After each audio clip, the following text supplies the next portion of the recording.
केंद्रीय मंत्री ज्योतिरादित्य सिंधिया अपने 2 दिवसीय दौरे पर ग्वालियर आए हुए हैं। इस दौरान उन्होंने ग्वालियर के एयरपोर्ट पर एक प्रेस कॉन्फ्रेंस ली है। इस दौरान ज्योतिरादित्य सिंधिया ने कहा, मोदी सरकार ने बीते कुछ दिनों में ग्वालियर को 1000 करोड़ से ज्यादा के विकास कार्य की सौगात दी है। कल पीएम नरेंद्र मोदी कैबिनेट ने 8 राष्ट्रीय हाई स्पीड रोड कॉरिडोर परियोजनाओं को मंजूरी दी। इनमें ग्वालियर से आगरा के बीच 6 लेन हाई स्पीड कॉरिडोर भी शामिल है। इस एक्सप्रेसवे का निर्माण मौजूदा ग्वालियर आगरा नेशनल हाईवे से करीब 6 किलोमीटर की दूरी पर होगा। इसके बनने के बाद आगरा से ग्वालियर की दूरी मौजूदा 121 किलोमीटर से घटकर 88.4 किलोमीटर रह जाएगी। आगरा ग्वालियर हाईवे से अभी दोनों शहरों के बीच का सफर 2.5 घंटे में पूरा होता है, लेकिन Agra Gwalior high speed road corridor बन जाने से यह सफर केवल 1 घंटे का ही रह जाएगा। ग्वालियर चंबल संभाग में रीजनल इन्वेस्टर समिट होने जा रही है। इससे नए उद्योग आएंगे। सीएम मोहन यादव ने डेट और आने की स्वीकृति दे दी है। इसके साथ सिंधिया ने कहा, ग्वालियर चंबल के जन जन की तरफ से पीएम को धन्यवाद। पीएम के नेतृत्व में डबल इंजन की सरकार जनता के प्यार को ब्याज समेत चुकाने की कोशिश करेंगे। वहीं राहुल गांधी के एड के छापे की आशंका वाले बयान पर कहा, ये लोग बहकाने की राजनीति कर रहे हैं, देश को नकारात्मक सोच से भटका रहे हैं, कांग्रेसी भाई भाई को लड़ाने का काम करते हैं। इसलिए कांग्रेस पार्टी की हालत देश में खराब हो चुकी है। कांग्रेस पार्टी दूसरे पर आरोप लगाने से पहले अपने गिरेबान में झांके। वहीं सिंधिया के कार्यक्रम का शेड्यूल जो जारी हुआ था, उसमें एक खास बात देखने को यह मिला। उसमें उनके 2 दिवसीय दौरे में ग्वालियर शहर विकास कार्यों का निरीक्षण और समीक्षा थी, जिसमें लिखा गया कि ज्योतिरादित्य सिंधिया जी के कार्यक्रम में स्थानीय सांसद भारत सिंह कुशवाहा मौजूद नहीं करेंगे।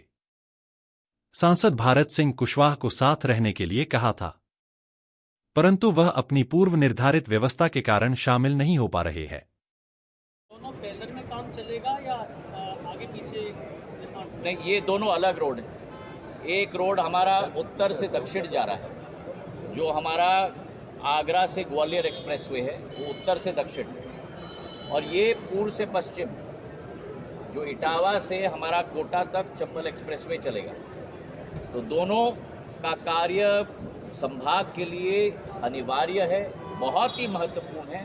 और ये दोनों मिलाकर संभाग के लाइफलाइन बनने वाले हैं। आने वाले समय में जब ये पूर्ण रूप से नींव बस जाएगी, तो पूरे संभाग, केवल ग्वालियर के नहीं लेकिन पूरे संभाग का औद्योगिकरण भी इसी के आधार पर सुनिश्चित होगा। लगता है पहला ये एरोगेट तैयार हो जाएगा। पहले थे डेरिवेटिव ट्रेन के लिए बहुत प्रयास किए थे कि सिटी में चल सके, लेकिन अब उसके डिब्बे इंजन सब वापस जा रहे हैं। अगर चल जाता तो शायद ग्वालियर के लिए ये भी एक सपना था। मेरे पूज्य पिताजी का नैरो गेज को ब्रॉड गेज में परिवर्तित करने की। करीब 10 साल पहले इसे स्वीकृति हमने 2000 करोड़ रुपए की योजना के तहत मैंने दिलवाई थी।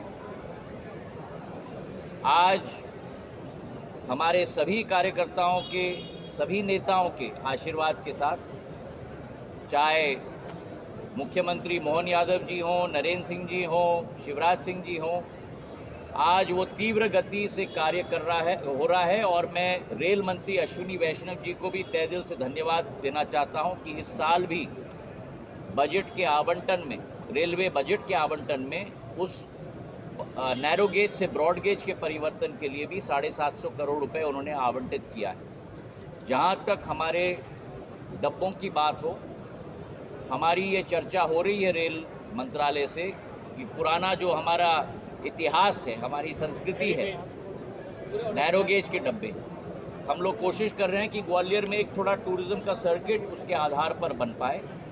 लेकिन जब तक वो नहीं बन पाएगा, उन डब्बों को कहीं और इस्तेमाल करने की हम लोग कोशिश भी कर रहे हैं, ताकि उनका रख रखाव भी हो। लेकिन वो जो पटरियाँ जहाँ बिछी उन पर अतिक्रमण हो जाएगा धीरे धीरे, या तो रिंग रोड करती है उन पर।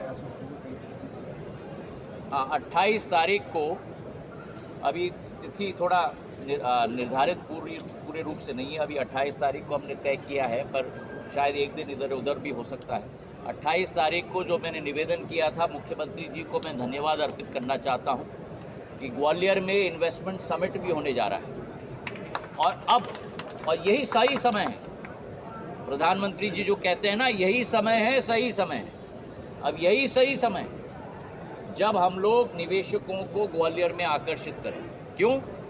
क्योंकि हमारा अस्पताल 1000 बिस्तर का बन गया, हमारी मल्टी स्पेशलिटी बन गई, हमारी अध्ययन की संस्थाएं, हमारे कॉलेज तैयार हैं, हमारा एलिवेटेड रोड का कार्य चल रहा है, हमारा एयरपोर्ट का डायरेक्ट कनेक्टिविटी है। और आज मुझे बड़ी खुशी हुई जब मैंने सफ़र किया तो 185 सीटर हमारी एयरबस की प्लेन है, 171 हमारे यात्री उस पर आए हैं।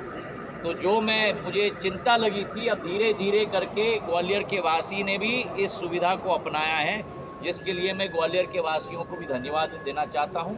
रेल का भी नया स्टेशन बन रहा है, एक्सप्रेसवे बन रहा है। तो अब ग्वालियर पूर्ण रूप से तैयार है दिल्ली का काउंटर मैग्नेट बनने के लिए, औद्योगिक विकास के रूप में।